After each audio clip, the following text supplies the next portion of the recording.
नवनवीन व्हिडिओ पाहण्यासाठी व आमच्या सोबत राहण्यासाठी चॅनलला सबस्क्राइब करायला विसरू नका।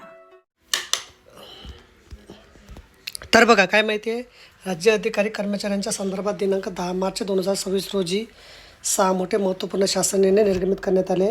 जुनी पेन्शन योजना दिनांक 1 नोव्हेंबर 2005 पूर्वी पदभरती जाहिरात अधिसूचना निर्गमित करण्यात आलेल्या प्रकरणी शासन सेवेत दिनांक 1 नोव्हेंबर 2005 रोजी अथवा त्यानंतर रुजू झालेल्या राज्य सरकारी अधिकारी कर्मचाऱ्यांना केंद्र सरकारच्या धर्तीवर जुनी पेन्शन योजना लागू करण्याबाबत जलसंपदा विभागामार्फत मंजुरी देण्यात आली। अस्थायी पदांना मुदतवाढ। सामाजिक न्याय विशेष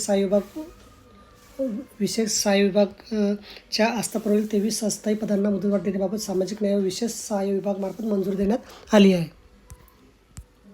सामान्य प्रशासन विभाग खुद्द व विभाग अंतर्गत 4 अन्य कार्यालयाच्या आस्थापनेवरील 300 अस्थायी पदे दिनांक 1 मार्च 2026 ते 31 ऑगस्ट 2026 पर्यंत पुढे चालू ठेवण्याबाबत सामान्य प्रशासन विभागामार्फत 10 मार्च 2026 रोजी निर्णयानुसार मंजुरी देण्यात आली आहे।